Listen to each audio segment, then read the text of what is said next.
Bonne nouvelle, je rumine.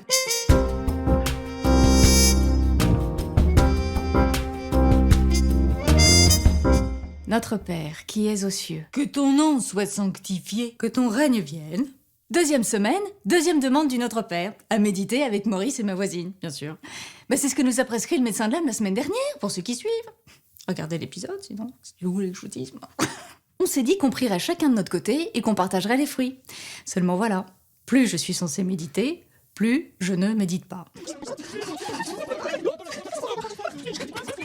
Je n'arrête pas de ressasser mes problèmes et de m'inquiéter pour l'avenir. Mais il semblerait que je ne sois pas la seule. Tout va bien, ma voisine. Notre Père, qui es aux cieux, que ton nom... Après, je suis allée voir Maurice. Faut que je lui dise, Ghislaine. Je suis colère. Pas mieux. Alors je nous ai emmenés chez la chirurgienne de la prière, la moniale. Deo gratias, paix sur vous, mes enfants. Écoutez, docteur Master, je vois pas du tout ce qu'on fait là, hein. Franchement, tout va bien, on vous dérange pour rien. On a besoin de votre aide, docteur. Plus on essaie de prier notre Père que son règne vienne, plus on est envahi par nos problèmes. Oh, vous ruminez. Quelle bonne nouvelle. Pas compris. Mais oui, mais c'est un outil magnifique, les ruminations. Tout dépend de ce qu'on rumine. Je suis pas d'accord avec Ghislaine sur la destination de notre week-end en amoureux. Oui, je suis la marraine de baptême de ma sœur et elle me pose de ces questions. Je me suis pas préparée comme il fallait, quoi. Oh, je suis nulle et renulle. Moi, l'avenir ne me rassure pas, alors j'essaie d'envisager tous les cas de figure pour anticiper. Ah oui, c'est du lourd. Donc,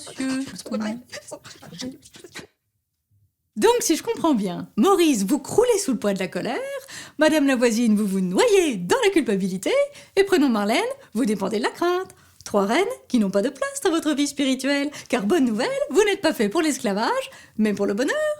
Priez notre Père que son règne vienne, c'est le prier d'être le roi de nos cœurs, car lui seul nous rendra vraiment libres. Ah, j'arrive pas à me détacher de ma colère. Ah oui.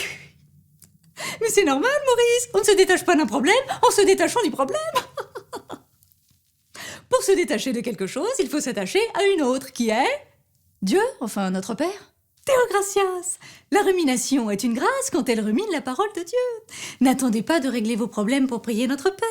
Dès que vous avez envie de ruminer, ruminez d'abord le Notre Père, et vous verrez. Oui, enfin c'est un peu répétitif quand même.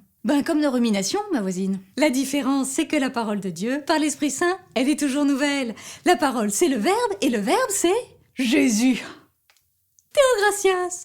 N'oubliez pas que lorsque vous priez notre Père, vous rejoignez le Christ qui prie déjà en vous. Alors l'Esprit Saint fera dans votre vie toutes choses nouvelles. Deo gratias. De retour chez nous, chacun avait sa tactique pour ruminer autrement. J'ai découvert la prière des heures, l'Aude, Vêpres, Compli. Comme ça c'est répétitif, mais pas trop. Ça occupe mon esprit, et quand vient le Notre Père, je le prie lentement. Oh. Moi j'essaie d'imaginer des scènes de l'Évangile au lieu d'imaginer les drames de ma vie qui n'existent pas. Je finis toujours par prier le Notre Père avec tous ceux qui font partie de la scène. Dès que je pense à Ghislaine, que je suis colère, je prie notre Père en boucle, comme si elle était avec moi, et qu'on le priait ensemble de régler nos problèmes. Depuis qu'on a fait ça, j'ai arrêté de culpabiliser. Ça m'a permis de trouver des réponses pour ma sœur. Rendez compte? Oh. Je suis dans la paix. Et on a trouvé une solution pour notre week-end, hein mon amour? Moi j'ai retrouvé confiance parce qu'en priant notre Père, il m'assure de son règne d'amour au moment même où je le demande. Alors la prochaine fois que tu rumines, rumine la parole de Dieu. Partage la bonne nouvelle! Reviens.